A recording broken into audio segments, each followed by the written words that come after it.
जय हिंद बच्चास, how are you all? I hope you all are doing good and enjoying.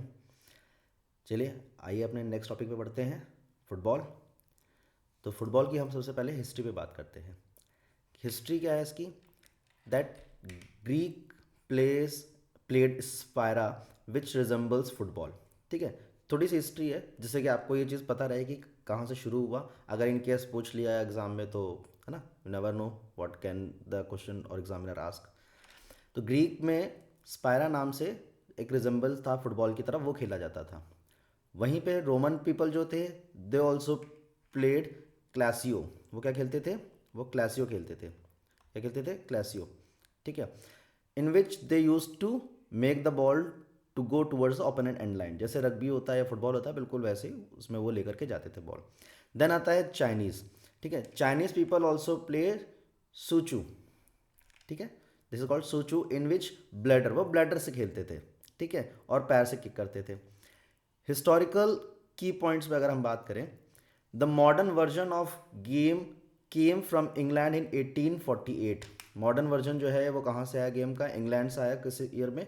1848, when the first match was played between two local teams. दो local teams के बीच में खेला गया था। ठीक, then Sheffield football club developed proper football in 1863। 1863 में किसने किया था? Sheffield football club. ओके, और पहला रिकॉर्डेड मैच जो था वो कब हुआ था? 1872। किस किस के बीच में? इंग्लैंड एंड स्कॉटलैंड के बीच में। किस किस के बीच में?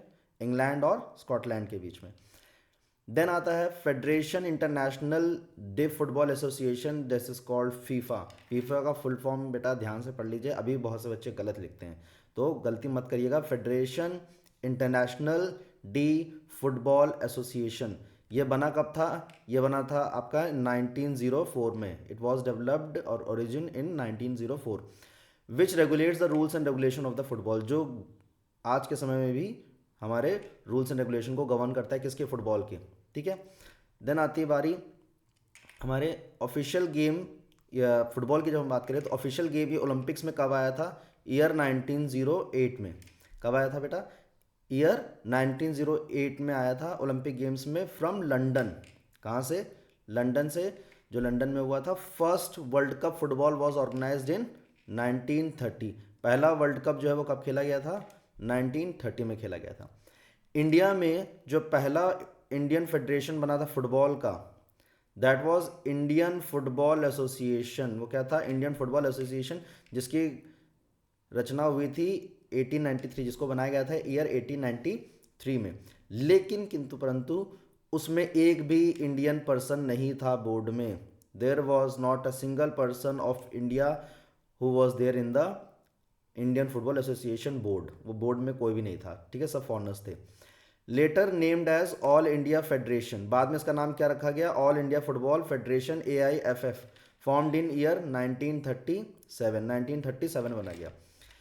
इंडिया ने सेकेंड ओल्डेस्ट फुटबॉल टूर्नामेंट, जिसका नाम है दौरंद कप, ठीक है, इसको 1888 में शिमला में शुरू किया था। बाद में उसकी जो है न्यू दिल्ली में प्लेस शिफ्ट कर दी गई 1940 में। ठीक है, पहले वो वहाँ पे शुरू हुआ, वहाँ पे उसका ऑफिस था, हेड ऑफिस था। बाद में उसको शिफ्ट किया गया कहाँ पे? न्यू दिल्ली में, ईयर 1940 में। तो अब आते हैं मेन एस्पेक्ट्स पे जो आपसे पूछा जाएगा एग्जाम में, जिसके पूरे पूरे चांसेस होते हैं, जैसे कि टाई रूल। ठीक है, बच्चों को, आप लोग को प्रॉब्लम होती है बेटा कि एक्स्ट्रा टाइम क्या है, एडेड टाइम क्या है, पेनल्टी शूट आउट क्या है, सडन डेथ क्या है, इसमें थोड़ा सा कन्फ्यूजन रहता है। तो इसको हम क्लियर करते हैं। ठीक है, आइए। तो टाई रूल में पहला लिखा है एक्स्ट्रा टाइम। 90 मिनट्स तो आपको मिलते ही हैं भाई। कितने मिनट्स मिलते हैं? 90 मिनट्स पूरे पूरे मिलते हैं। ठीक है, अब 90 मिनट्स में 45 मिनट्स का एक हाफ हो गया और 45 मिनट्स का आपका एक हाफ हो गया। ठीक है, 45 मिनट्स का एक हाफ हो गया। ठीक, दोनों हाफ हो गए। 45 मिनट्स के टोटल हो गया 90 मिनट। ये आपका क्या है? ये आपका बेटा टोटल टाइम है। ये क्या है? आपका टोटल टाइम। ठीक, अब टोटल टाइम, अब इसके बाद आता है क्या कि मान लीजिए टोटल टाइम 90 मिनट्स में स्कोर हो जाता है फॉर एग्जांपल 0-0, 1-1, 2-2। अगर ध्यान से देखें तो ये सारे सिनेरियो क्या हैं? ये सारे सिनेरियो आपके टाई सिचुएशन को दर्शा रहे हैं। ठीक है, ये सब किसको बता रहे हैं, टाई सिचुएशन को, ठीक है, ये टाई है, ठीक। अभी मान लीजिए टाई रहा आपका, ठीक है, स्कोर 1-1, 0-0, 2-2 कुछ भी था, टाई था, तो रूल क्या कहता है कि सबसे पहले हम एक्स्ट्रा टाइम देंगे जिसमें 30 मिनट्स का होगा। 30 मिनट्स का मतलब 15 मिनट्स ईच, 15 मिनट एक टीम को और 15 मिनट एक टीम को, तो 15-15 टोटल मिला के 30 मिनट्स हो गए, ठीक है। जैसे लिखा भी है the tie breaking period is of 30 minutes, जिसमें कि 15 मिनट्स के 2 हाफ होते हैं, ठीक है। अब मान लीजिए कि इसमें भी 15 मिनट्स में भी, यानी टोटल 30 मिनट्स में भी अगर सिचुएशन आपकी टाई रह जाती है, मतलब वही 1-1, 2-2, 0-0 जो भी है वो रह जाती है, टाई सिचुएशन रहती है, तब फिर क्या होगा, फिर पेनल्टी शूट आउट होगा। फिर क्या होगा बेटा, पेनल्टी शूट आउट होगा। तब क्या होगा, पेनल्टी शूट आउट, ठीक है। पेनल्टी शूट आउट में क्या होता है, अब इसमें 5 पेनल्टीज मिलेंगी आपको। टोटल कितनी मिलेंगी, 5 पेनल्टीज। तो इसको ऐसे समझिए, 5 पेनल्टीज को, जैसे ये आपका इस तरीके से बॉक्स रहता है, 1 2 3 4, ठीक है।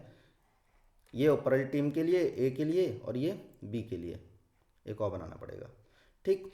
अब ये आप देख लीजिए कि 5-5 आपको ऑप्शंस मिल रहे हैं, 5-5 आपको चांसेस मिल रही है पेनल्टी के लिए, ठीक है। अब मान लीजिए पहला अटेम्प्ट टीम ए ने लिया, गोल नहीं कर पाई। दूसरा अटेम्प्ट टीम बी का होगा, इसने एक गोल कर लिया, ठीक है। फिर जो है टीम ए फिर नहीं कर पाई, इसने कर लिया। फिर इसने कर लिया, ये नहीं कर पाई। फिर इसने कर लिया, ये नहीं कर पाई। फिर इसने कर लिया और इसने भी कर लिया। अभी भी सिचुएशन क्या हो गई, टाई टाई हो गई, है ना। कि देखिए उधर पे इनके पास भी 1-2, 1-2, फिर 3 और 3, सिचुएशन क्या है, टाई है यहाँ पे भी।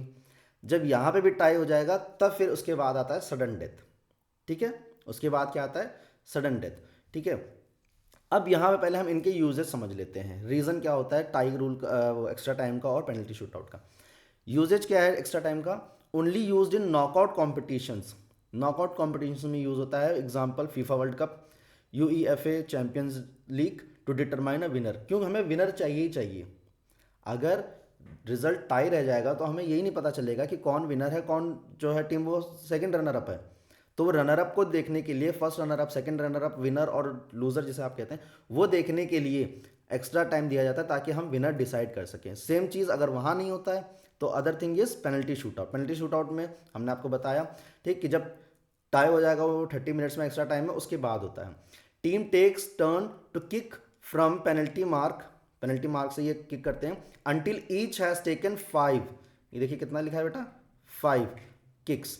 5 किक जब तक नहीं ले लेती, जैसे कि मैंने आपको बताया कि 5 किक ले लेंगे उसके बाद ही होगा, ठीक है, उसी से डिसाइड होगा। अगर उसमें भी टाई रह जाता है तब सडन डेथ होता है, ठीक।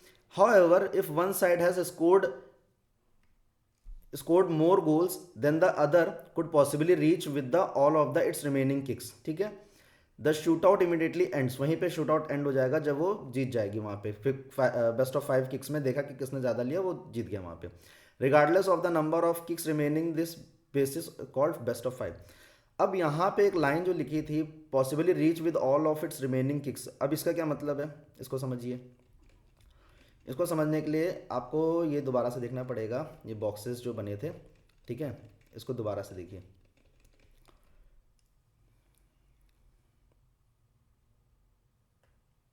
यहाँ पे फॉर एग्जांपल ये बॉक्स है आपका, ठीक है, 1 2 3 4 5, ठीक। अब ये देखिए टीम ए टीम बी, इसने पहला अटेम्प्ट लिया, गोल कर दिया, ये नहीं कर पाई। फिर इसने अटेम्प्ट लिया, इसने गोल कर दिया, ये नहीं कर पाए। फिर इसने अटेम्प्ट लिया, इसने गोल कर दिया, ये नहीं कर पाए। बचा कितना दोनों के पास, 2 और 2। तो बेस्ट ऑफ 5 में से जीतने के लिए 3 ही तो चाहिए होगा ना।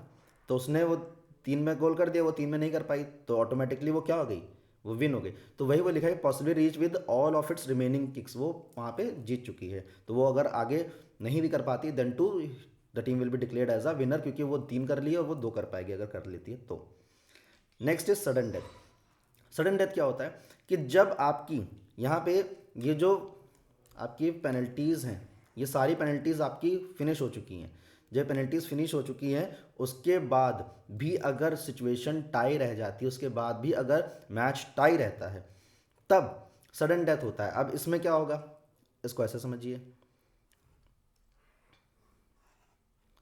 फॉर एग्जांपल ये आपके पेनल्टी शूटआउट के बॉक्सेस हैं, ठीक है, हम इसमें थोड़ा ज़्यादा बना देते हैं, ठीक, टीम ए और टीम बी, ठीक। पेनल्टी शूटआउट वहाँ पे हो चुका है, रिजल्ट टाई है। इसने पहले अटेम्प्ट लिया, गोल कर दिया, ये नहीं कर पाई, कौन जीता, टीम ए, क्योंकि उसने पहली बार में ही गोल कर दिया, दूसरी नहीं कर पाई, और एक ही ज़्यादा चाहिए होता है। कितना ज़्यादा चाहिए होता है, एक ज़्यादा, ठीक है।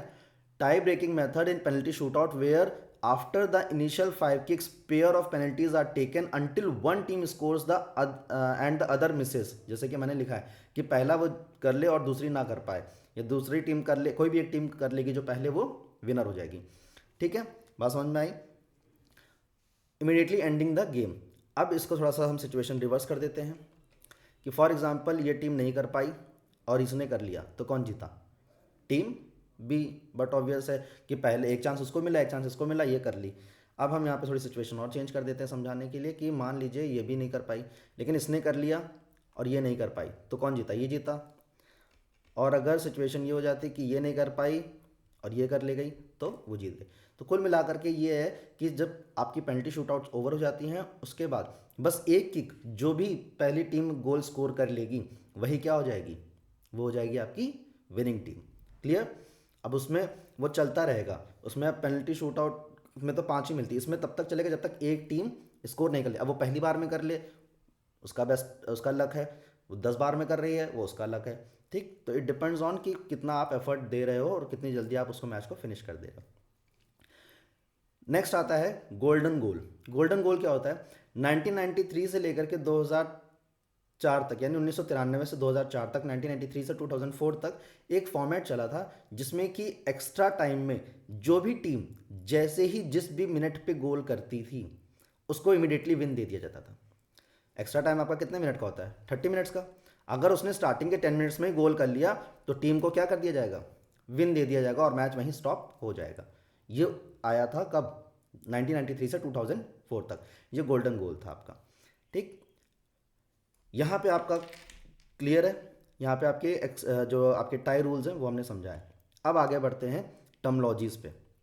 टर्मोलॉजीज में क्या है, थ्रोइंग इन, क्या बोल रहा है बेटा, थ्रोइंग इन। फॉर एग्जांपल ये साइड लाइन है, ये क्या है, साइड लाइन, ठीक है, ये साइड लाइन है। साइड लाइन से जब बॉल बाहर जाएगी, साइड लाइन से जब बॉल बाहर जाएगी, ठीक है, साइड लाइन से जब बॉल बाहर जाएगी, तो वहाँ पे प्लेयर आपका खड़ा होगा, ठीक है, और वो दोनों हाथों को ऊपर करेगा, बॉल हाथ में पकड़ेगा, और जो है यहाँ पे दोनों पैरों को ग्राउंड से लगा करके रखेगा, और तब वो बॉल को थ्रो करेगा। Clear. Hands are supposed to be over the head and the ball is supposed to be hold with both the hands, and feet are supposed to be in the contact of the ground. Then only it will be count as a fair throw in. तभी उसको fair throw in बोला जाएगा। जैसा कि लिखा है, requires the player to face the field, have both the feet on or behind the touch line and throw the ball with both the hands from behind and over the head। जैसे कि मैंने बताया, the ball is awarded to the opponent of the player who last touched it। जिस भी player ने touch किया उसके opponent को बॉल दी जाएगी, अपॉर्चुनिटी दी जाएगी थ्रो इन के लिए, ठीक है। A goal can not be score directly from the throw in, directly throw in से गोल स्कोर नहीं किया जाता है। ऑफ साइड, ये बड़ी समस्या है भैया सबकी, ये सर ऑफ साइड क्या होता है, ऑफ साइड क्या होता है, ऑफ साइड क्या होता है। ऑफ साइड को ऐसे समझिए बेटा कि फॉर एग्जाम्पल ये आपकी गोल लाइन है, ये क्या है बेटा, गोल लाइन, ये क्या है, गोल लाइन। यहाँ पे क्या आएगा फिर, गोल पोस्ट, ये क्या है, गोल पोस्ट, ठीक। ये क्या है, ये डी है आपकी, ये क्या है, डी। अब अगर हम एक इमेजिनरी लाइन ड्रॉ करें parallel to goal post line, parallel to goal post line, ठीक है। तो अब इसमें बोल रहा है कि occurs when any part of an attacking player, any part of attacking player's head, body or feet is in the opponent's half and closer to the goal line, then both the ball and the second last two defenders at the moment ball is played to them. इसको हम क्या बोलेंगे, of side बोलेंगे। इसको समझिए कैसे। पहली चीज़, goal post के पास कौन रहता है, गोलकीपर। कौन रहता है बेटा, गोलकीपर। ठीक, अब ये मान लीजिए अपनी जगह पे है। ठीक, ये आपकी हो गई सेंटर लाइन। बॉल यहाँ से पास की प्लेयर ने, और यहाँ पे, ठीक है, ये गोल पोस्ट के पास में यही तो होगा ना, तो उसने बॉल को रिसीव किया कहाँ पे, इधर। कहाँ पे रिसीव किया, यहाँ पे, जो पैरेलल लाइन थी इमेजनरी, उसके पास में बॉल को रिसीव किया। उस समय सेकंड लास्ट डिफेंडर कौन है, ये लास्ट डिफेंडर ये है, सेकंड लास्ट डिफेंडर यहाँ पे मान लीजिए कहीं पे बना हुआ है। ठीक है, सेकंड लास्ट डिफेंडर यहाँ पे, बॉल उसको क्रॉस कर गई, उसने पोजीशन ले लिया बॉल का। ठीक है, तो वो क्या कहा जाएगा, ऑफ साइड कहा जाएगा। इसमें कुछ चीज़ें आपको ध्यान रखनी पड़ेंगी कि बॉल उसने कांटेक्ट किया या नहीं किया, वो एक अलग मैटर है। बॉल जब पास की उसने, अगर उस समय भी आप उसके पास में चले गए और सेकंड लास्ट डिफेंडर को क्रॉस कर दिया, तो भी आप ऑफ साइड में चले गए बेटा। ठीक है, तो भी आप किस में चले गए, आप ऑफ साइड में चले गए। आप किस में चले गए, ऑफ साइड में चले गए। ठीक है, ध्यान से समझिएगा कि प्लेयर ने क्या किया,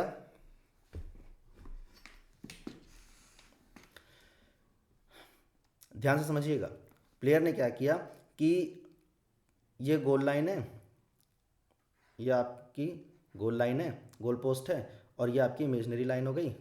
ठीक है, और यहाँ से उसने बॉल को पास किया।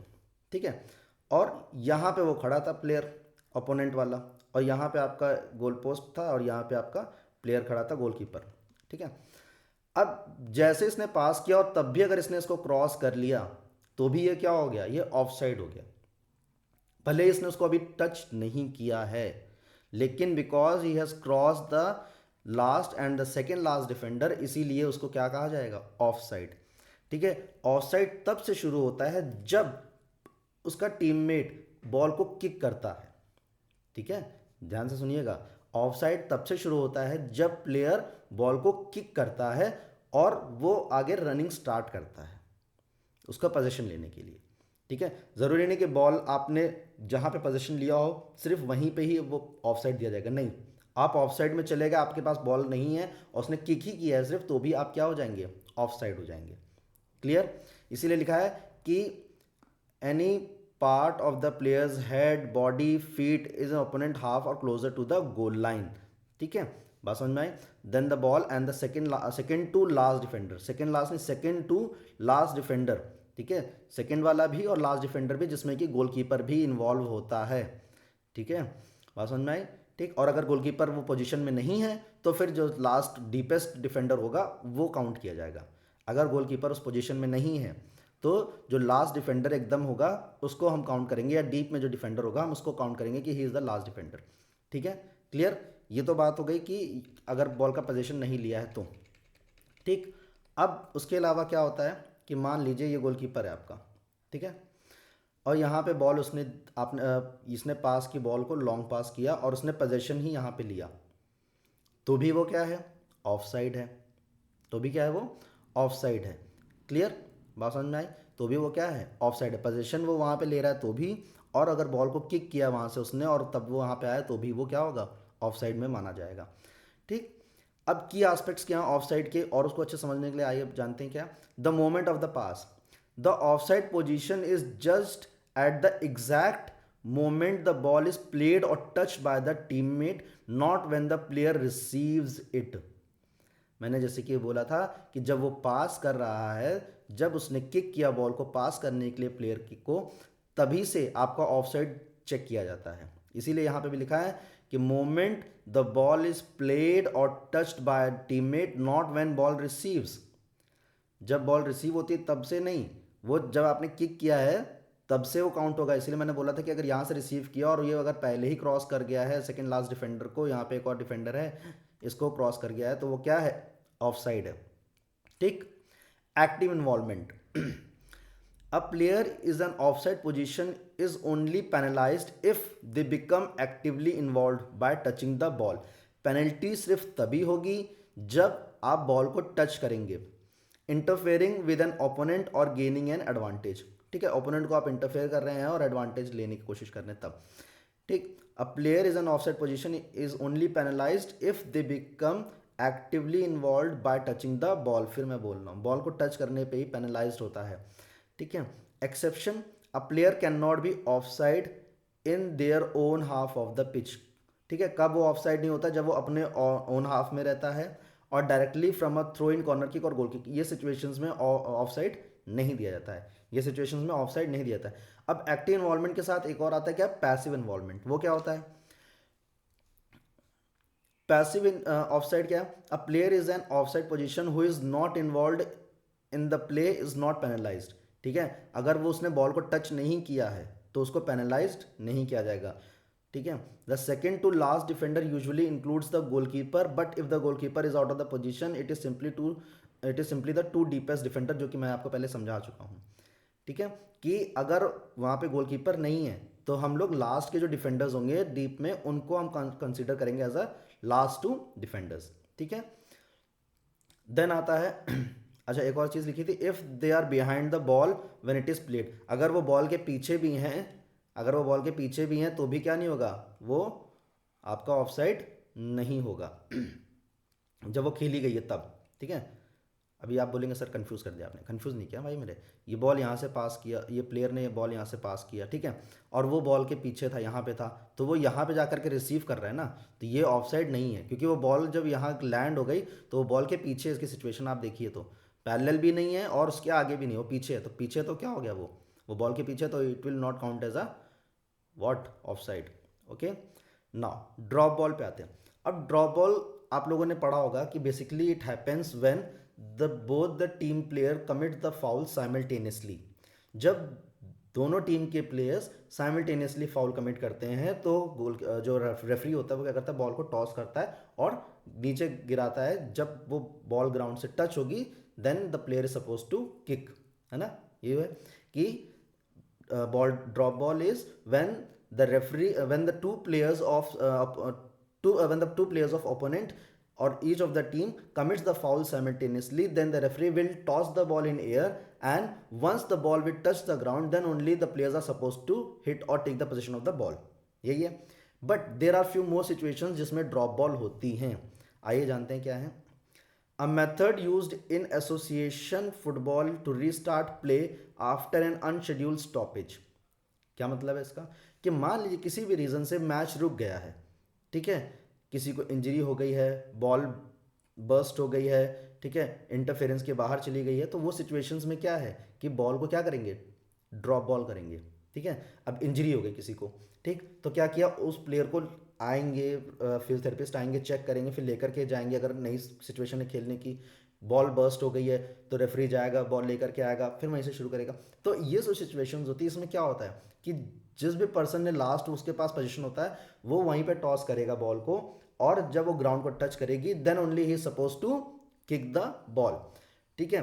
इनकी वजह से कभी भी फ्री किक या पेनल्टी नहीं दी जाती है, ये फ्री किक और पेनल्टी में नहीं आते हैं, इसको आप याद रखिएगा, ठीक है। ये ड्रॉप बॉल है, ये सिचुएशंस आपको बताएंगे कि अनशेड्यूल स्टॉपेज की वजह से होता है। The referee drops the ball for one player from the team and the last touch it, ठीक है, जिसने लास्ट टच की, जो मैंने आपको बोला था अभी, and it is in play once it touch the ground, जैसा कि अभी आपको मैंने बताया कि ग्राउंड को टच होने के बाद ही आप किक कर पाएंगे, अन्यथा वो फाउल होगा। की रूल क्या है, लोकेशन, जहां पे इंजरी हुई है, जहां पे बॉल बस्ट हुई है, देखिए यहाँ पे एक चीज़ और आ गई कि जो एक प्रोसीजर आता है, आपसे पूछा जाता है एग्जाम में, what is the procedure to exchange the ball, है ना, if the ball is burst, तो आप यहाँ समझ लीजिए कि जहाँ पे इंजरी हुई है या जहाँ पे प्लेयर को, जहाँ पे बॉल बस्ट हुई है वहीं से ही मैच दोबारा से स्टार्ट होता है। बॉल बस्ट होने के बाद ये नहीं कि कई बच्चे मैंने देखा लिख देते हैं कि बॉल बस्ट हुई तो सेंटर लाइन से, सेंटर सर्कल से मैच स्टार्ट होगा, क्यों भाई, क्यों स्टार्ट होगा, वो वहीं से स्टार्ट होगा जहां पे बॉल बस्ट हुई है, अब वो चाहे आपका हाफ हो या हमारा हाफ हो, डजेंट मैटर, वो स्टार्ट वहीं से होगा जहां पे बॉल बस्ट हुई है, उस पर्टिकुलर स्पॉट से ही होगा। लोकेशन फिर से आ जाते हैं, the ball is dropped at the spot where it was located when the play was stop. जब बॉल रुकी है मैच रुका है उसी समय जिस भी लोकेशन पे वहीं से स्टार्ट होगा। If the play stopped inside the penalty area it is drop to the goalkeeper. अगर वो पेनल्टी एरिया के अंदर होगा तो वो गोलकीपर के लिए ड्रॉप बॉल होगी। ठीक है, देखिए यहाँ पे साफ लिख दिया है। Then contestants, the ball is dropped for one player from the team that last possess the ball, जो कि मैंने आपको बताया पहले। Distance, all the other player from both the teams must remain at least 4 meters और 4.5 yards away from the ball until it hits the ground. Ground को hit करने तक सारे प्लेयर दोनों टीमों के वो कहाँ रहेंगे, 4 मीटर्स या 4.5 यार्ड्स दूरी पे रहेंगे। एक बार हिट कर दे उसके बाद आप आगे जा सकते हैं। ठीक है, वो टच करे ना करे डजेंट मैटर। ठीक है, ग्राउंड को टच करना इज द इंपॉर्टेंट। ठीक है, if the in the play the ball is considered in play once it touch the ground, if it touches the player before hitting the ground the ball is dropped again, फिर दोबारा से drop की जाएगी। Restriction, a goal can not be score directly from a drop ball. Drop ball से goal नहीं score कर सकते। If it goes directly into the goal a goal kick is awarded. अगर वो डायरेक्ट चली तो गोल किक मिलेगा, वो गोल नहीं कंसीडर किया जाएगा। Scenario for a drop ball.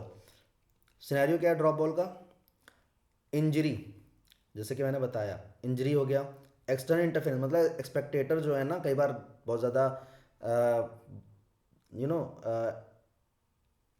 Enthusiastic हो जाते हैं, इंटरेस्टेड हो जाते हैं, एक्साइटेड हो जाते हैं जैसे हम लोग कहते हैं। तो वो क्या करते हैं कि एज अ इंट्रूडर वो ग्राउंड में आ जाते हैं। ठीक है, इन्वेजन जिसे हम लोग कहते हैं। तो वो आ जाते हैं ग्राउंड में और फिर क्या करते हैं कि किसी भी प्लेयर को मिलने के लिए, जैसे आप लोगों ने क्रिकेट में देखा होगा, कोई धोनी से मिलने चला है, कोई रोहित शर्मा से मिलने चला है, कोई विराट कोहली से मिलने, तो इस तरीके से रोनाल्डो से मिलने कोई चला है, कोई मेसी से मिलने चला है, तो क्या हो गया, मैच रुकेगा ना वहाँ पे कि भाई उसको ना लग जाए, या वो कैसे खेलेगा मैच, वो तो है नहीं प्लेयर, वो तो स्पेक्टेटर है। तो इस तरीके से जब आ जाते हैं तो भी मैच रोका जाता है और फिर उसके बाद ड्रॉप बॉल से शुरू होता है। Technical issue, flood lights fall fail, ठीक, और the ball becomes defective, ball burst हो गई। Referee error, referee stops the play accidentally, referee कुछ हो गया कि वो नहीं देख पाया या उसकी आंखों में कुछ चला गया या वो किसी और चीज़ में, मान लो असिस्टेंट रेफरी को कुछ बात कर रहा है या कोच उसको कुछ बोलना चाह रहा है, तो वो क्या हो गया, वो डाइवर्ट हो गया ना, तो वो भी क्या करेगा, फिर वहाँ पे रोक देगा। बॉल रिप्लेसमेंट प्रोसीजर, देखिए आप लोग के पास जो प्रॉब्लम थी कि सर बॉल रिप्लेस होने के बाद कैसे जो है वो वापस कहाँ से शुरू होता है, बॉल कैसे रिप्लेस होती है। Football becomes defective, deflates, burst और डैमेज, तीनों में से कुछ भी हो जाता है। During the play the referee stops play, replace the ball and restart with a drop ball at the location where the original ball became defective. जहाँ पर बॉल डिफेक्ट हुई थी वहीं से स्टार्ट हुआ था। The ball can not B change without the referees permission, referee की permission के बिना बॉल चेंज नहीं होगी। की प्रोसीजर्स की procedures for replacing the defective balls.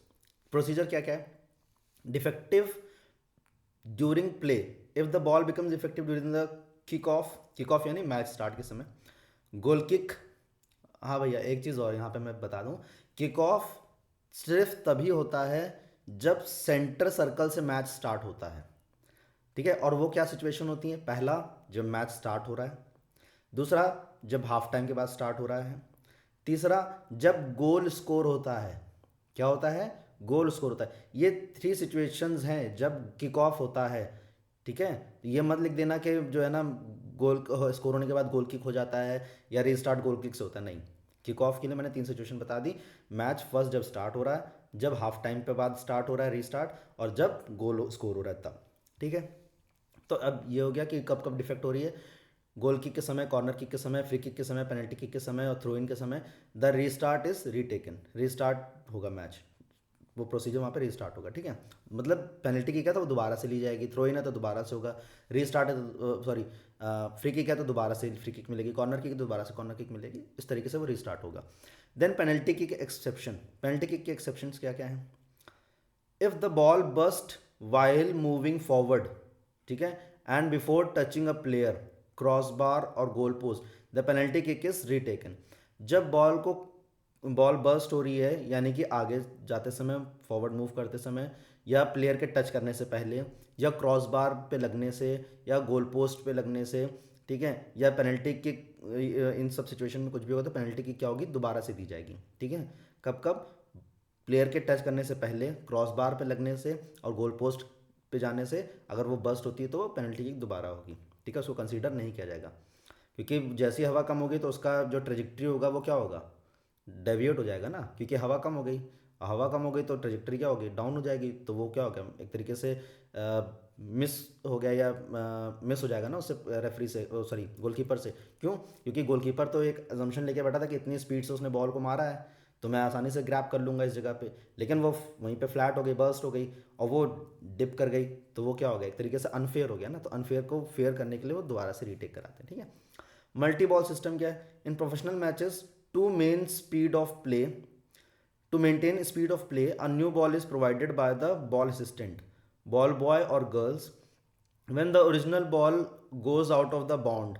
ठीक है, जैसे आप मान लीजिए गोलकीपर ने किक किया, सॉरी प्लेयर ने किक किया गोल स्कोर करने के लिए, तो बॉल जो है वो गोल पोस्ट के ऊपर से चली गई ऑडियंस में, स्पेक्टेटर्स में। अब स्पेक्टेटर्स में चली गई तो वहाँ से आने में कुछ समय लगेगा, तो इसीलिए क्या करते हैं कि वहाँ पे जो बॉल बॉयज़ और बॉल गर्ल्स होती हैं वो क्या करती है, अपने पास बॉल रखी रहती हैं, जैसे कि अगर वो चली गई तो तुरंत ही दूसरी बॉल पास कर दी, so that there should be no delay in the match. ठीक, असिस्टेंट बिहाइंड द गोल्स में provide a ball only to goalkeeper for goal kick, जैसे कि मैंने बताया। ठीक है, referee authority, the referee makes the final decision on whether the ball is defective and must be replaced. Referee बताएगा कि ball defective है, उसको चेंज करना है कि नहीं करना है। बॉल आउट ऑफ प्ले, ये एक समस्या आप लोग के साथ है कि sir ball out of play कब होती है। Ball out of play is considered out of play only when it has Holi cross the goal line और टच लाइन, मतलब जो गोल लाइन है उसके पार चली गई। ठीक है, तब वेदर ऑन द ग्राउंड और इन एयर और when the referee stops the play. ठीक, जब रेफरी मैच को स्टॉप कर देता है तब। ठीक है, अब ये जो लिखा है क्रॉस द गोल लाइन, वो चाहे एरियल मैनर में करे चाहे वो ग्राउंडेड मैनर में करे, अगर वो उसको क्रॉस कर गई तो क्या हो गया, मैच रुक गया ना थोड़ी देर के लिए, तो वो क्या कहा जाएगा, बॉल आउट ऑफ प्ले। फिर रेफरी ने रोक दिया थोड़ी देर के लिए, वो भी। और ball touching the line is still in play, it must be completely over the boundary to be out. ठीक है, वो कब होगा आउट ऑफ प्ले, जब वो बाउंड्री लाइन को क्रॉस कर जाएगी तभी। ठीक है, अगर वो लाइन पे है तो it is in the out of, it is in play not out of play. वो आउट ऑफ प्ले कब होगी, जब वो क्रॉस कर जाएगी तभी। ठीक है, उसके अलावा जैसे इंजरी हो गई, उसमें भी तो रोका गया ना मैच, रोका गया ना, तो वो भी क्या है, बॉल आउट ऑफ प्ले। ठीक, बॉल एक्सचेंज हो रही, वो भी। देन की details regarding the ball being out of play. अब ये देखिए, और आपको डिस्क्रिप्टिव वे में कि किस तरीके से हम बोल सकते हैं कि बॉल आउट ऑफ प्ले है, कब कब सिचुएशंस पे। Boundary line, if any part of the ball touches the line it is still in play, जैसे कि मैंने बताया, अगर वो क्रॉस करेगी तभी उसको आउट ऑफ प्ले बोला जाएगा। Referee stoppage, play stops if the referee whistles for a foul, injury और if a match official is struck and the ball stays on the field but initiates a change in possession, attacking move और enter the goal। ठीक है, जैसे कि मैंने आपको बताया कि इंजरी हो गई किसी को, बॉल बर्स्ट हो गई, तो वो भी क्या हो रहा है, बॉल आउट ऑफ प्ले ही माना जाएगा। ठीक है, रेफरी कहीं पे बिजी हो गया, किसी काम में फंस गया, तो वो भी क्या है, बॉल आउट ऑफ प्ले ही माना जाएगा। ठीक है, ताकि उसको रोक दिया जाए। Then frame, sorry goal frames and corner flags. ठीक है, गोल फ्रेम्स और corner flag, the ball remains in play if hits a goal post, cross bar और corner flag and stays on the field. अगर ball cross bar को लगती है, goal post को लगती है, ठीक है, या कॉर्नर फ्लैग है, ठीक है, तो वो क्या कहा जाएगा, इन मैच कहा जाएगा, इन प्ले कहा जाएगा, सॉरी इन प्ले कहा जाएगा उसको। क्यों? क्योंकि क्रॉस बार पे लग के क्या हुआ, वो रिबाउंड हुई ना, तो रिबाउंड जब हुई तो वो क्या हो गया, रिबाउंड जब हुई तो क्या हुआ, वो फिर आप पोजीशन ले सकते हो ना, कि आप उसको जो है किक करो दोबारा से इनसाइड द गोल पोस्ट, या गोलकीपर कोशिश करेगा कि बॉल को ग्रैब कर ले, पोजीशन ले ले, ताकि वो प्लेयर्स जो हैं वो उसको गोल ना स्कोर कर पाए। ठीक है, तो क्रॉस बार पे या इस तरीके से सिचुएशन होगी तो वो इन प्ले माना जाएगा। Then suspended play, in indoor matches the ball is out of play if hits the ceiling. छत को अगर लग जाती है तब भी वो क्या है, आउट ऑफ प्ले। ये किस में है, ये इंडोर मैचेस के लिए है। ठीक है, restart, once out play resumes with a throw in goal line और कॉर्नर किक। जिस भी तरीके से वो गई है बाहर, आउट ऑफ प्ले है वो, उस तरीके से स्टार्ट होगी। गोल किक है तो गोल किक से स्टार्ट होगी, थ्रो इन है तो थ्रो इन से स्टार्ट होगी, कॉर्नर किक है तो कॉर्नर किक से स्टार्ट होगी। थ्रो पास, थ्रो पास क्या होता है, थ्रो पास बेसिकली अपने टीममेट को आप ओपन एरिया में बॉल पास करते हो ताकि वो इजिली गोल पोस्ट तक ओपोनेंट के लेके जा सके और गोल स्कोर कर सके। ठीक है, जैसे लिखा है, open space behind the defensive line for a teammate to run onto and aiming to bypass defender and create a direct scoring opportunity. जब आपने देखा कि सारे प्लेयर्स तो इधर खड़े हैं और वहां पे आपका प्लेयर है जो इजीली गोल स्कोर कर सकता है, बस ऑफ साइड ना हो, तो उसने क्या किया, एक लॉन्ग पास दिया जिससे कि उसने बॉल को इजीली ग्रैब कर लिया, पोजीशन ले लिया और वो बॉल को आगे आगे लेकर के जाने लगा, so that he can easily accomplish the goal. ठीक है, एक ओपन स्पेस में उसको पास देता है जिससे कि अपने ही टीममेट के लिए वो एक अपॉर्चुनिटी क्रिएट करता है कि वो गोल इजीली स्कोर कर सके। अब क्या क्या चाहिए इसके लिए, it requires timing, appropriate timing होनी चाहिए, एक्यूरेट टाइमिंग होनी चाहिए कि हाँ भैया अभी जो है ना आप कर सकते हो, इसके बाद नहीं हो पाएगा। ठीक, क्यों, क्योंकि वहाँ पे कोई नहीं है। विजन, ये आपका नज़रिया है कि आप देख पा रहे हैं कि नहीं देख पा रहे हैं कि whether there is a free space और नॉट। एक्यूरेसी, पास दिया आपने, सोचा लॉन्ग पास, लेकिन वो मिस हिट हो गया और वो वहीं पे रह गया, तो क्या हो गया, एक्यूरेसी नहीं है। एक्यूरेसी रहेगी तो आपके टीममेट के पास जाएगा। Often use to turn a solid defence into a vulnerable state, solid defence को आप ऑफेंसिव में कन्वर्ट करके आप पॉइंट लेने की कोशिश करते हो। के एलिमेंट्स क्या हैं थ्रो रन थ्रो पास के, पहला तो the run, teammate makes an intensive well timed run into open space. आपको देखना है कि हाँ वो पास दे रहा तो, या मैंने उसको इशारा किया, आंखों आंखों में इशारा हो गया और भाई ने गोल कर दिया। ठीक है, आंखों ही आंखों में इशारा हो गया और भाई ने वो गोल कर दिया, तो वो कैसे होगा, वो जब आपकी अंडरस्टैंडिंग होगी, तो आपने देखा कि उसने उधर से पास किया और आप तेजी से दौड़ते हुए चले गए उसकी तरफ, गोल पोस्ट की तरफ, और वहां से आपने बॉल को इजीली पोजीशन ले लिया। इसीलिए लिखा है कि teammate make an intensive well timed run into open space, well timed run.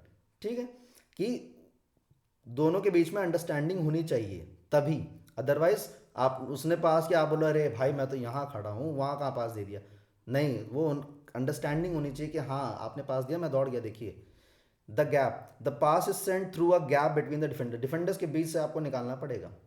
ठीक है, तभी आप कर पाएंगे। The timing, the ball is delivered when the receiver is sprinting often just before they are off side. ठीक है, of side के पहले, वही मैंने बोला कि ऑफ साइड में वो ना हो। ठीक है, the ball delivers when the receiver is sprinting, जब आप स्प्रिंट कर रहे हैं, जो रिसीवर जैसे मैंने पास किया, एक XYZ कोई पर्सन है उसको, तो वो स्प्रिंट कर रहा है तो उसके पास ही बॉल जानी चाहिए, उसके अकॉर्डिंग ही जानी चाहिए, और वो ऑफ साइड में भी नहीं जाना चाहिए। ठीक है, the space, it aims for an area behind the backline away from the goalkeeper, goalkeeper से पहले। ठीक है, गोल, क्योंकि अगर ज़्यादा पास कर देंगे तो ऑफ साइड हो जाएगा, तो स्पेस बहुत आपको ध्यान रखना पड़ेगा कि वो ऑफ साइड में ना जाए और आपके बैकलाइन के पास में रहे। Then types of throw balls, ground pass, ठीक है, direct low pass into space, lofted chip pass use to lift the ball over defenders head, ये आपको चिप पास पता ही, lofted pass, diagonal pass, diagonal pass often played between a centre back and the full back, centre back and full back, ये centre back हो गया, ये आपका full back हो गया, तो centre back and full back exploiting the space between defender. ठीक है, जो डिफेंडर्स के बीच में जो गैप है ना, उसको आप क्या कर रहे हो, यूज़ करते हुए कि हाँ मुझे इसको जो है ना पार कराना है, और आपने जो है ना पास इस तरीके से दिया। ठीक है, तो लिखा है often played between centre back and full back exploiting the space between the defenders, जो डिफेंडर्स है उसको कोई मतलब नहीं है, आपको आपने डायरेक्टली वहाँ के, तो वो डिफेंडर्स का वहाँ पे रहने का कोई मतलब नहीं हुआ ना, इसीलिए लिखा है exploiting the space between the defenders. Then executing the technique, observation, the passer must watch the striker's movement and defensive line. ठीक, आपको ये ध्यान देना है कि जो पासर है यानी जो पास कर रहा है, must watch the striker movement, कि जो आगे स्ट्राइक करेगा वो क्या कहाँ पे है, उसकी सिचुएशन क्या है, वो कितना आगे जा रहा है, कितना पीछे रह रहा है, किस सिचुएशन पे, उसके अकॉर्डिंगली ही आप पास करेंगे। Then placement, the ball should be played in to space in front of the runner if the defence is high, the ball should be played in to space in front of the runner, runner के सामने आपको करना है, अगर defence high है, मतलब defending बहुत अच्छी कर रही है उनकी टीम, तो आपको बिल्कुल ही अपने जो भी प्लेयर है उसके सामने देना पड़ेगा, और eight their feet if the defence is sitting deep, अगर डिफेंडर बहुत ही ज़्यादा डीप में बैठा हुआ है, डीप में है, वहाँ पे पीछे लगा हुआ है, तो आपको बिल्कुल ही उसके पैर पे देना पड़ेगा। ठीक है, तो वो अब उसकी भी अपनी काबिलियत है कि वो ट्रैपिंग कर पा रहा है कि नहीं कर पा रहा है, क्योंकि इसमें ट्रैपिंग का भी बहुत बड़ा रोल है कि अब आपने दे तो दिया उसके पास में एकदम फ्रंट में, तो वहाँ पे तो ट्रैपिंग करनी पड़ेगी ना, और अगर फीट पे दिया है तो वहाँ पे भी ट्रैपिंग करनी पड़ेगी, ताकि वो क्या कर सके, बॉल को पोजीशन अपने पास रख सके। Then weight, the pass must have enough pace to beat defender but not too much that it goes to the goalkeeper. आपने किक किया बॉल को, कितना वेट उसमें एक्सर्ट किया, कितना फोर्स एक्सर्ट किया, ठीक है, कि आपने इतना तेज तो मार दिया कि हाँ आपके प्लेयर तक चला जाए, डिफेंडर्स को बीट कर दे, लेकिन इतनी भी तेज नहीं मार देना कि वो सीधा गोलकीपर के पास पहुंच जाए, वरना फायदा क्या है फिर पास करने का। ठीक है, तो वही कहने का मतलब है वेट का, कि आपके किक में इतना वजन होना चाहिए कि वो आपके प्लेयर तक जाए और डिफेंडर्स को बीट करे, लेकिन गोलकीपर तक ना जाए। Next, technical area in football is the designated marked zone on the sideline typically extending 1 meter yard, 1 meter और 1 यार्ड। ये क्या होता है, ऐसा होता है कुछ कि मान लीजिए ये आपका प्ले फील्ड है, ठीक। अब प्ले फील्ड उधर सब तरफ ऑडियंस बैठी हुई है, यहाँ पे कुछ बेंचेस लगी हुई हैं इधर और इधर, ठीक। ये जो डिस्टेंस ये कितनी है, 1 मीटर और 1 यार्ड, ठीक। यही जो एरिया है ये क्या है बेटा, टेक्निकल एरिया। ये बेसिकली किसके लिए होता है, स्टाफ्स के लिए, सब्सटीट्यूट के लिए, कोचेस के लिए, मैनेजर्स के लिए होता है, ठीक है। It allows coaches, staff and substitute to stand, observe and give the tactical instruction during a match. यहाँ से खड़े रह करके, मतलब इसमें तो बैठे हैं और यहाँ तक वो रहेंगे, ये लाइन को क्रॉस नहीं करना है, वरना वो मैच आप प्ले फील्ड में चले गए ना। तो इसीलिए यहाँ पे देते हैं कि आप यहाँ से खड़े होकर के जो भी इंस्ट्रक्शंस देने आप दीजिए, ठीक है। इसके पीछे क्या होता है, ऑडियंस बैठी होती है, इसके पीछे क्या होती है, ऑडियंस बैठी होती है, क्लियर। अब यहाँ पे स्पेशली लिखा है या स्पेसिफिकली लिखा गया है कि ये किसके लिए है, कोचेस, स्टाफ, सब्सटीट्यूट और मैनेजर्स के लिए है, ये स्पेक्टेटर्स के लिए नहीं है, ठीक है, कि वो आकर के यहाँ पे बैठे नहीं, ये ऑफिशियली डेजिग्नेटेड होता है इन्हीं सब के लिए, ताकि आप यहाँ से अपने प्लेयर्स को ईजिली सब्सटीट्यूट करा सकें, ईजिली आप अपने प्लेयर्स को गाइड कर सकें, कोच गाइड कर सके, इसलिए होता है ये जगह, ठीक है। देन आता है की aspects of technical area. Purpose क्या है, to provide a specific controlled space for managers to deliver technical instruction without interfering with the game. भाई आप प्ले फील्ड में बार बार जाकर तो नहीं बोलोगे ना, तो बेटर क्या है कि आप डग आउट में बैठे रहिए और वहाँ से आप चिल्लाते रहिए, गाइड करते रहिए। डायमेंशनल लोकेशन आपको बता दिया, 1 मीटर, 1 मीटर, और जो लाइन होती है साइड लाइन से 1 मीटर के, या 1 मीटर पे या 1 यार्ड की दूरी पे होती है। ऑक्यूपेंट्स, डेजिग्नेटेड पर्सनल मतलब वही पर्सनल जो कोचेस का है, सब्सटीट्यूट का है, टीम ऑफिशियल्स का है, वही आ सकते हैं और कोई नहीं बैठ सकता है। Regulation, only 1 person is authorize to stand and convey technical instruction. एक समय पे एक ही पर्सन खड़ा हो सकता है, या तो वो मैनेजर होगा, या तो कोच होगा, या तो टीममेट होगा।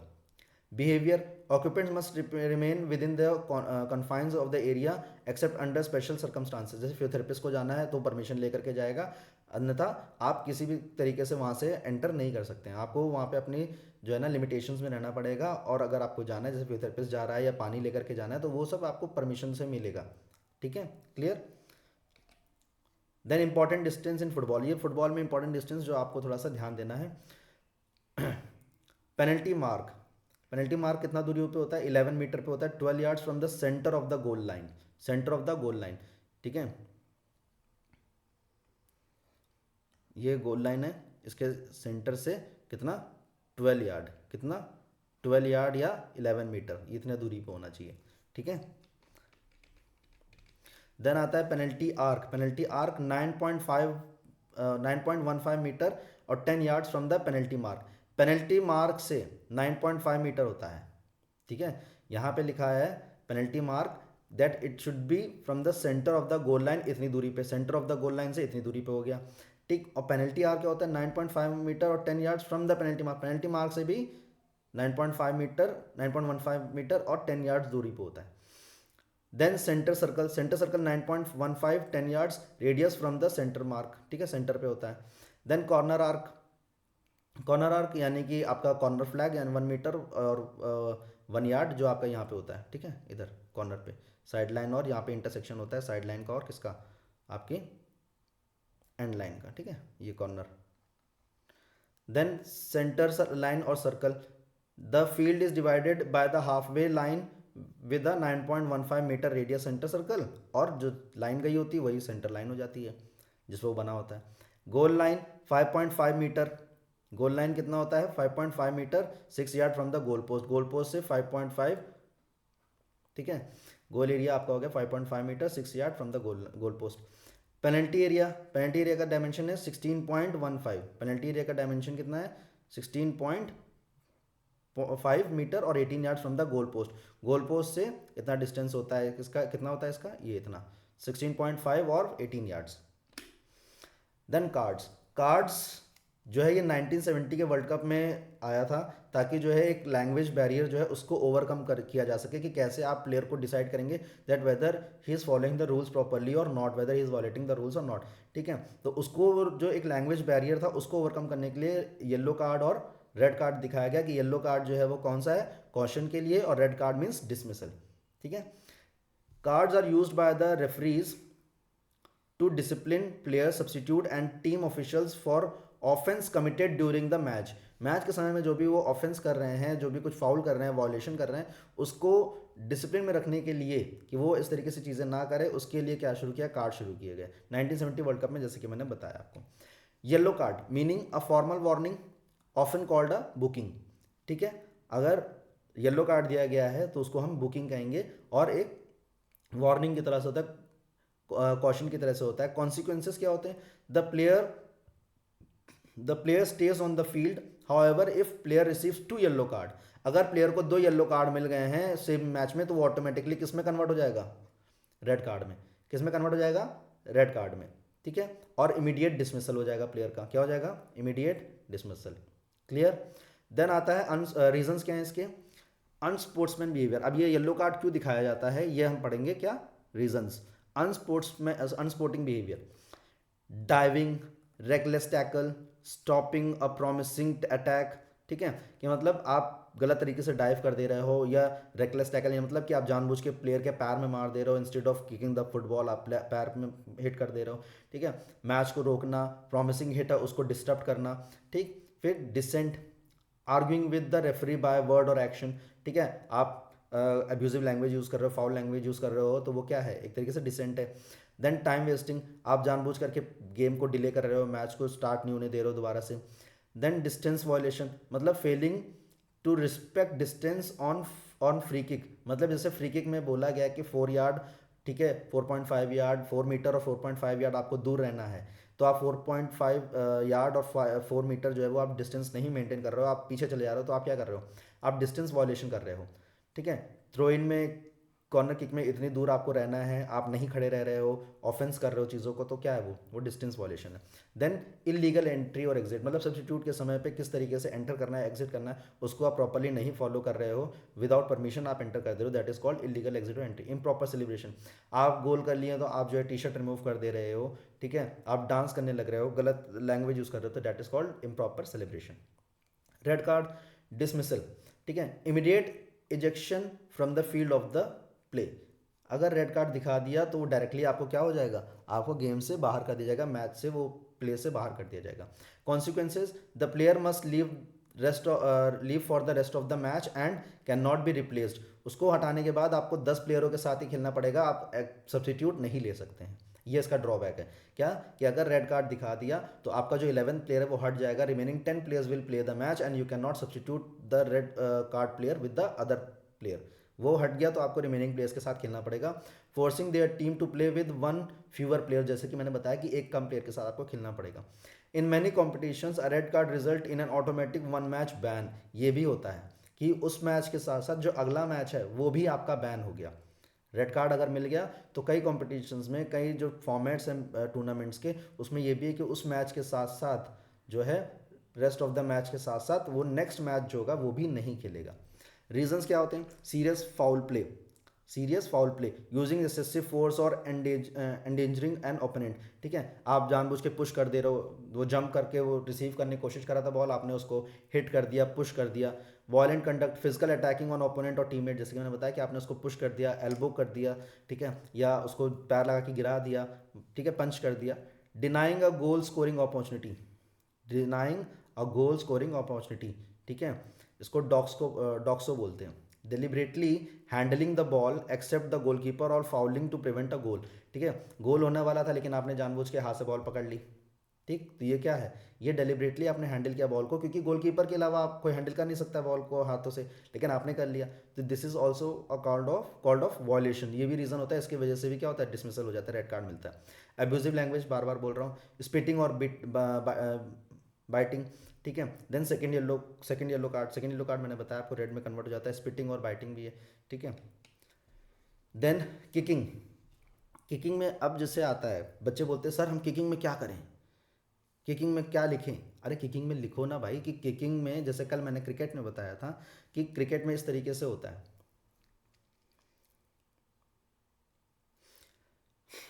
किकिंग। अब समस्या आती है कि आप लोग बोलते हो सर किकिंग में क्या लिखें? अरे किकिंग में लिखिए ना, इतनी सारी तो चीज़ें हैं। जैसे मैंने क्रिकेट में आपको बताया था पहले कि क्रिकेट में अगर आपसे पूछा गया बैटिंग, तो टाइप्स ऑफ बैटिंग स्टाइल बताइए। सिमिलरली किकिंग में सिर्फ ये मत लिख के चले कि kicking is the most important part of the football, without kicking a player football can not be conduct. अरे वो तो सबको पता है, but what are the types of kick, how you can do the kicking, किस तरीके से होता है, कितने टाइप्स के होते हैं। ठीक है, तो जैसे लिखा है कि फंडामेंटल, ये तो आप लोग लिख दोगे मुझे पता है, fundamental skill requiring coordination of the legs and हिप्स, ये लिख दोगे। नहीं लिखोगे इतना तो ये लिख दोगे fundamental skill which is most important. अरे उसके आगे बढ़िए भाई, relying on a plant foot for direction and swinging the leg for the power. एक चीज़ याद रखिएगा, जो लिखा है relying on a plant foot for direction and swinging leg for the power, means अगर मान लीजिए I am a right hand batsman और I am my dominant leg is right, okay, तो जो स्विंग है यानी कि मैं राइट से किक करूंगा तो स्विंग लेग कौन सा हुआ? राइट। स्विंग लेग कौन सा हुआ? राइट। तो राइट से तो पावर जनरेट होगी, लेकिन जो मेरा लेफ्ट लेग है that will define where the ball will go. Getting my point? आपका जो अपोजिट लेग होता है जिसे हम प्लांट फुट बोल रहे हैं, यानी कि जो वहाँ पे ग्राउंड पे रहता है, जो किक नहीं करता है, वो डिसाइड करता है कि बॉल किस डायरेक्शन में जाएगी। हमेशा याद रखिए, ठीक है, कि मान लीजिए ये आपका फुट है, ठीक है, अभी इसका डायरेक्शन आपने इधर किया हुआ है, तो व्हेन यू विल किक तो ball will go in this direction. अगर आप किक इधर करना चाहते हैं लेकिन फुट आपका इधर की तरफ है, तो बॉल इधर आएगी, उधर नहीं जाएगी। क्यों? क्योंकि फुट का डायरेक्शन कहाँ है? इधर है। और अगर आपने कर भी दिया तो भी वो एग्जैक्ट नहीं जाएगी, वो इधर इधर चली जाएगी। तो ऑलवेज रिमेंबर द प्लांट फूट, यानी कि जो आपका एक्टिव नहीं है, जो आपने ग्राउंड पे रखा हुआ है, that is the foot which helps to determine where the ball will go, in which direction the ball will go, and the swinging leg is only responsible for generating the power. ठीक है, power generate करने के लिए है, लेकिन direction आपका opposite leg define करेगा। ठीक है, ये बेसिक है इसका। की टेक्निक इंक्लूड, अभी देखिए आपको बताया हमने बेसिक सी चीज़, आप इसको लिखिए कौन नंबर काटता है। की techniques include the instep laces laces kick for the power and precision with optimal contact on the ball center to ensure distance and accuracy। ठीक, जैसे ये बता रहे हैं कि जो की टेक्निक है, ठीक है, इंक्लूड्स द इंस्टेप, यानी अंदर साइड का जो आपका होता है फुट, वहां से जब आप किक करते हैं तो आपकी जो किक है पावर, किक की जो पावर है वो और जो प्रिसीशन है वो एक्यूरेट होती है with optimal contact of the ball centre, क्योंकि वो बीचों बीच लगा हुआ है, इस वजह से वो वहां से आपको एक्यूरेसी मिलेगी। ठीक है, successful kicking hinges on proper form, firm foot tension and consistent approaches step. ठीक है, नेक्स्ट की aspects of kicking technique. Plant foot placement, मैंने फिर बताया आपको कि जो है प्लांट फुट जो होगा वो मेन है। अब आपको जब लिखने के लिए पूछा जाएगा ना तो आप लिख पाएंगे कि हाँ ये हमारे पास कंटेंट है कि किकिंग में हम क्या लिखें। ठीक है, की एस्पेक्ट बता दे रहे हैं, फिर उसका टाइप्स ऑफ किक भी आपको पता है। तो प्लांट फुट प्लेसमेंट यानी कि non kicking foot must be firmly planted beside the ball to maintain the balance and accuracy. जितना स्टेबलाइज वो होगा उतनी ही ज़्यादा आपकी जो किक की एक्यूरेसी है और बैलेंस है वो एकदम परफेक्ट आएगा। ठीक है, वो अगर डिसबैलेंस हुआ तो आपकी एजिलिटी वहाँ पे कमज़ोर पड़ गई और आपने बॉल इधर उधर किक कर दिया। Then contact point, kick the ball with the top of the foot for maximum power, specifically targeting the area around the third shoe eyelet. ठीक, कहने का मतलब कि जितना आपका कांटेक्ट अच्छा होगा बॉल के साथ उतना ही बॉल को आप एक्यूरेसी के साथ किक कर पाएंगे, उतना ही दूर या पास किक कर पाएंगे। और जैसे कि एग्जांपल के तौर पे इन्होंने बोला है कि top of the foot for maximum power, maximum power के लिए आप टॉप ऑफ द फुट, ये बोल रहे हैं टॉप ऑफ द फुट, ये नहीं है। ठीक है, ये पोर्शन यहाँ से किक करेंगे तो आपको पावर ज़्यादा मिलेगी, यहाँ से नहीं मिलती पावर। यहाँ से किक करेंगे तो ठुड्डा चला जाएगा, अंगूठा चला जाएगा आपका। Specifically targeting the area around the third shoe eyelet. ठीक है, ये एक टर्म इन्होंने दिया है। Then swing and follow through, the kicking leg should wipe through with the knee leading the motion. ठीक है, जो किकिंग लेग है वो उसी के साथ आपको जो है ना फॉलो थ्रू करना पड़ेगा बॉडी के साथ, अदरवाइज आपकी किक की एक्यूरेसी नहीं आएगी। ठीक है, इसीलिए लिखा है kicking leg should wipe through, उसके साथ साथ पूरा जाना चाहिए with the knee leading the motion, जो नी है वो मोशन जो जनरेट कर रहा है उसके साथ में जाना चाहिए ताकि आपको प्रॉपर जो है पावर मिल सके और डायरेक्शन मिल सके। Body position, keep the shoe of the kicking foot curled down to create tension and ensure solid contact. क्या बोल रहा है, keep the toes of the kicking foot curled, ठीक है, किकिंग फुट के जो है ना टोज उसको कर्ल करके रखिए, down to create the tension, ठीक है, डाउन रखेंगे तो टेंशन क्रिएट होगा, और एंश्योर सॉलिड कॉन्टैक्ट, जिससे कि कॉन्टैक्ट क्या होगा, सॉलिड। अब आप बोलेंगे सर ये क्या बता रहे, अरे ऐसे रखोगे तो जब ये आप लेके जाओगे तो ये आपने जनरेट किया ना पावर, तो पावर जब जनरेट होगी ऐसे ही तो होगी ना, तो उससे क्या होगा कि बॉडी पोजिशन आपकी परफेक्ट होगी, तो आपका जो किक वो अच्छा जाएगा। क्लियर। नेक्स्ट आता है कॉमन टाइप्स ऑफ किक। अब ये देखिए कॉमन टाइप्स ऑफ किक आ गई, instep, drive kick, place kick, field goal, kick off, punt. ठीक है, पंट क्या होता है, पंट जैसे कि मैंने बॉल को पकड़ा और बॉल को मैंने रिलीज किया, before it landed on the lands on the ground मैंने उसको किक कर दिया, दिस इज कॉल्ड पंट। ठीक है, जैसे रग्बी वगैरह में भी लोग यूज़ करते हैं, क्या करते हैं कि बॉल को ऐसे पकड़ते हैं और ड्रॉप करते हैं, और ड्रॉप करने के बाद बॉल ग्राउंड पे लैंड हो उससे पहले वो किक कर देते हैं। ठीक है, इसके लिए टाइमिंग एक्यूरेसी बहुत कुछ चाहिए होता है। ठीक, इसलिए लिखा है drop kick technique usually executed by a specialist. ठीक है, आपने बॉल ऐसे लिया और हल्का सा उसको जो है लैंड किया, जैसे ही लैंड किया वो ग्राउंड पे गिरे उससे पहले आपने किक कर दिया उसको, दैट इज कॉल्ड पंट। ठीक है, स्वयं से होता है, कोई दूसरा नहीं करता है, इसमें रेफरी का कोई रोल नहीं है। पासिंग पे आइए, अब पासिंग में भी फिर बोलेंगे सर फंडामेंटल टेक्निक है, ठीक है, टीममेट्स के बीच में की जाती है, पोजीशन होता है, पोजीशन तो लिखता ही नहीं कोई, टीममेट्स के बीच में की जाती है, फील्ड पे होता है, इतना लिखते हैं। तो आगे भी तो बढ़िए, critical skill that requires accuracy, proper weighing, speed and precise timing. ठीक, अब की टाइप्स ऑफ पासेस क्या है, inside of the foot push pass, अगर आपको पुश पास करना है तो इनसाइड ऑफ द फुट उसके लिए, ठीक है, the most common and accurate pass for short to medium distance, ideal for maintaining position. ठीक है, आपको थोड़ी दूरी पे आपको डिस्टेंस पे आपको जो है पास करना है तो आपने इनसाइड ऑफ द फुट किया तो एक्यूरेसी भी रहेगी और प्रिसाइजली वो उस प्लेयर के पास जाएगी जहां आपको भेजना है। आउटसाइड ऑफ द फुट, ये बाहर वाला रीजन, कौन सा रीजन, बाहर वाला रीजन। ठीक है, ये यहाँ से यूज्ड फॉर डिस्गाइज स्वर और when there is no time to adjust the body to pass with the inside of the foot. जब आप इनसाइड ऑफ द फुट नहीं कर पा रहे हैं तो आपने आउटसाइड ऑफ द फुट किया, कि आप दिखा रहे थे कि इधर करेंगे लेकिन आपने उसको उधर किया, इसलिए लिखा है डिस्गाइज, चकमा देना, फेक करना। ठीक, तो उस सिचुएशन में आउटसाइड ऑफ द फुट आपने क्या किया कि आप जा रहे थे और आपने ऐसे कर दिया, तो ये जब ऐसे किया तो बॉल यहाँ से लगी ना आउटसाइड द फुट और आपने अपने प्लेयर को पास किया। ठीक, क्योंकि आपके पास टाइम नहीं था एडजस्ट करने के लिए कि आप अंदर वाले पैर से करें, तो इसलिए आपने बाहर वाले पैर से कर दिया। Lofted pass, high aerial pass use to move the ball over the defenders of the team space. ठीक है, जब आपको दूर पास देना हो, ठीक है, अपने प्लेयर को कि लॉन्ग डिस्टेंस पास, जैसे यहाँ से यहाँ पास देना है, ठीक है, ये सेंटर लाइन है, तो आपने क्या किया कि आपने लॉफ्टेड पास दिया, तो लॉफ्टेड यानी ऊपर एरियल मैनर में आएगा। ड्राइव पास, ठीक है, a low fast and powerful pass. Cricket में हमने समझाया था कि ड्राइव का मतलब कि वहाँ पे न्यूटन का जो है वो थर्ड लॉ लगता है कि जैसे जितनी तेज़ी से बॉल आए अपने खाली प्लेस किया और वो ग्राउंडेड वे में चली गई।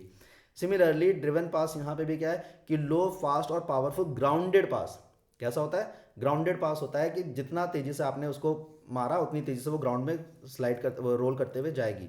ठीक है, इसलिए लिखा है कि low fast and powerful pass use to break through the defensive lines quickly. ठीक है, आपने तेजी से किया ताकि कोई उसको पजेस ना कर ले। ठीक है, और आप अपने प्लेयर को इजिली पास कर दे, ग्राउंडेड होता है ये। ठीक है, टैकलिंग, टैकलिंग में क्या होता है कि आपको प्लेयर अपने अपोनेंट से बॉल को अपने पास पोजीशन लेना है। टैकल मतलब कि जो भी एक ओपोनेंट प्लेयर है, ये प्लेयर एक बॉल लेकर के जा रहा है और यहाँ से एक प्लेयर आ रहा है, तो ये बॉल है, अब इसने इससे बॉल छीन ली, ये क्या किया, इसने टैकल किया यानी पोजीशन उसने ले ली। तो in football is the defensive act of disposing an opponent और stopping their progress ranging from sliding, standing और शोल्डर चैलेंजेस। ठीक, मतलब शोल्डर पुश कर दिया, ठीक है, स्लाइड करके आपने पोजीशन ले लिया, या उससे पैर को लगा करके ही बॉल को बस जो है सामने लगा दिया और बॉल निकाल ले गए, मतलब कोई भी तरीके से, but which is not offensive और नॉट वॉलेटिंग द रूल, जो रूल को वॉलेट नहीं कर रहा है और ऑफेंसिव नहीं है, उस तरीके से आपने किसी भी तरीके से बॉल को अपने पोजीशन में ले लिया, वही क्या है, टैकलिंग है। Effective tackling requires precise timing, timing बहुत ज़रूरी है, proper body positioning and understanding space to avoid fouls. ठीक, जैसे कि मैंने बताया फाउल नहीं होना चाहिए। ठीक, अब कई बार क्या करते हैं लोग, दिखाते हैं कि हम इधर कर रहे हैं उधर कर रहे हैं, फेक करने की कोशिश करते हैं, लेकिन आपने दिमाग लगाओ, आपने पैर एकदम सामने लगा दिया, क्योंकि उसको लग रहा था मैं इधर उधर लेके जाऊंगा और बीच से निकाल लूंगा, ठीक है, नेटमेक कर लूंगा, बट वो नेटमेक नहीं कर पाया, वो इधर उधर के बजाय वो सीधे दिखाना चाहता, आपने पैर लगा दिया। क्या किया आपने? ब्रेन का यूज़ किया, टाइमिंग का यूज़ किया, और बॉल का पोजीशन आपके पास आ गया। ठीक, तो इसलिए लिखा है requires precise timing, proper body positioning and understanding the space to avoid fouls. ठीक है, केयरलेस, रेकलेस और डेंजरस टैकलिंग नहीं करनी है, while focusing on winning the ball. ठीक है, जब बॉल का पोजीशन आपको चाहिए वो लिखा है वो। की techniques includes closing down space, using the near foot to channel opponents और maintaining the visual cues। ठीक है, आप इस तरीके से फेक करके किसी भी तरीके से अपने पास बॉल रखना चाह रहे हैं, तो वही उसमें लिखा है क्लोजिंग डाउन स्पेस, मतलब पैरों के बीच का जो स्पेस है उसको आप खाली ना छोड़ें। Using the near foot to channel opponent, मतलब पैर जो है उसके पास में लेके जाएं जिससे कि आप उसको फेक कर सकें। ठीक, और मेंटेन विजुअल क्यूज। देन आता है टाइप्स ऑफ में block tackle, poke tackle, then slide tackle, shoulder front tackle, shoulder push भी कह सकते हैं आप इसको। तो डिफरेंट टाइप्स ऑफ क्या है ये टैकल्स हैं। ब्लॉक टैकल में 50-50 सिचुएशंस होती हैं। Poke tackle using the toe to poke the ball away when in close proximity. Poke का मतलब क्या होता है? नोज पोक करना, बोलते हैं ना, डोंट पोक your nose in my work. तो सिमिलरली पोक टैकल में क्या आ गया कि आप अपने फुट को उसके सामने लेकर के जा रहे हैं जिससे कि आप बॉल का पोजीशन ले सकें। Using the toe to poke the ball away when in close proximity, जब आपको लग रहा है कि आप इजीली उसको टैकल कर सकते हैं तो आप अपना पैर उसमें बीच में डाल देते हैं ताकि आप पैर से वो लगेगी तो वो निकल जाएगी बॉल, है ना। स्लाइड टैकल आपको पता है। शोल्डर टैकल आपको मैंने बताया कि किस तरीके से आप पुश करके कर सकते हैं। देन आता है आपका ट्रैपिंग। ट्रैपिंग क्या है?